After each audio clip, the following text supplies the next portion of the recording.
School segregation in the 1930s led to inequality in the education of students. Decades of unrest and protest led to Brown v. Board of Education, where the Supreme Court stated that segregated schools are inherently unequal and ruled them unconstitutional. Though segregation in San Francisco wasn't mandated by law, school boundaries and housing patterns kept many campuses racially divided.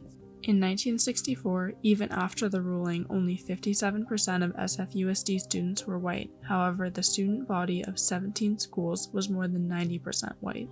In 1971, San Francisco decided to take action to desegregate schools and created the Horseshoe Plan, named for the shape of its attendance zones. It lasted from 1971 to 1978, initially reducing segregation between black and white students, but eventually caused white flight. San Francisco tried various other methods, including busing, to no avail. They eventually implemented the Student Assignment Policy, or lottery system, in 2002. It is still in place today.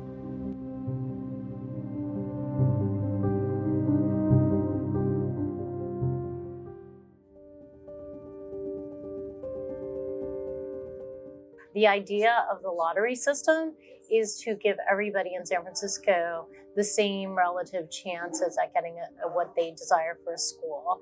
It's also, though, to give a little extra assistance to those who live in what we would call underprivileged neighborhoods. I think that diversity within a public school district, what the importance is just, that is what life is. And I think that it trains and allows students to grow up and learn in a setting that is more like real life. Research shows that more diverse schools are, by and large, significantly better for academic performance for low-income kids. And so for that reason, it's really important to the school district and really important to our team, and part of why we do so much outreach in diverse communities. We also run our elementary school bus system in support of the student assignment process. So there's a lot of buses who are taking families from the Bayview to other parts of town to try and increase diversity in schools. That said, I think that most research will show you that it has not been enormously successful in increasing diversity, particularly in elementary schools.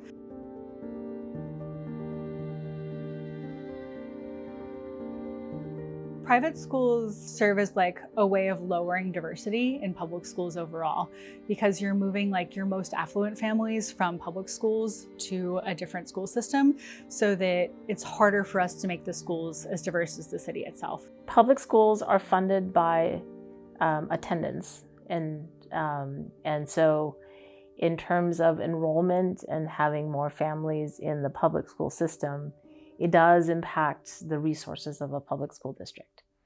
I think our lottery system, while well-intentioned, drives a lot of people away from SFUSD. The idea that our children could be lotteried to a school on the other side of the city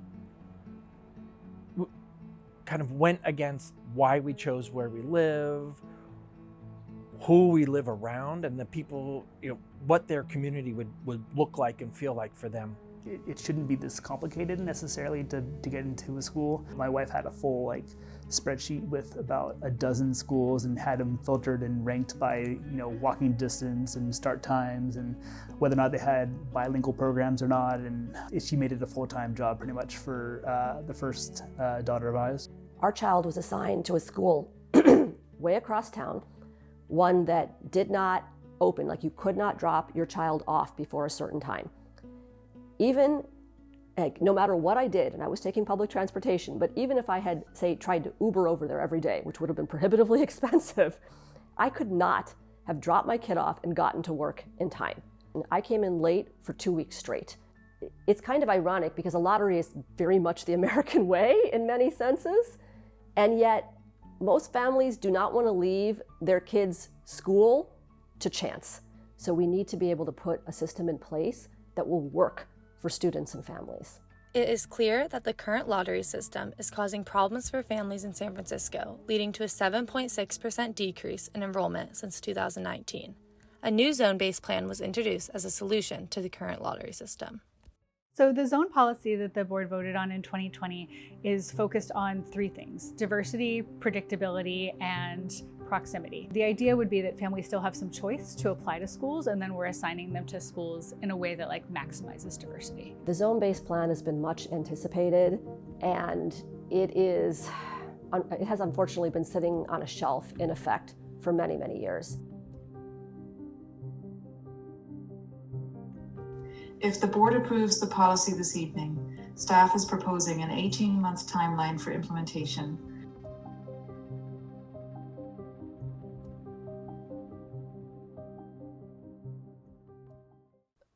People have been advocating, agitating, begging for a change from the lottery system for a long time. Today, more than ever, families in the SFUSD community are demanding swift and decisive action. The proposed zone-based plan aims to reduce the number of racially isolated schools in the district from 14 to just 6. Parents view this initiative not only as a means to enhance diversity, but also as a crucial step towards rebuilding trust in the public school system and aligning educational institutions more closely with the city's progressive values and affluence. Our school system is about producing better outcomes for students so they can follow the path that they want to take that's meaningful to them. That's the foundation of a thriving city and a thriving democracy. So it is absolutely critical that the school district attract as many families as possible so that everybody actually has more of a stake in the system, and whether or not they have kids in the system, they see it as a benefit to our city and to our country and want to support it.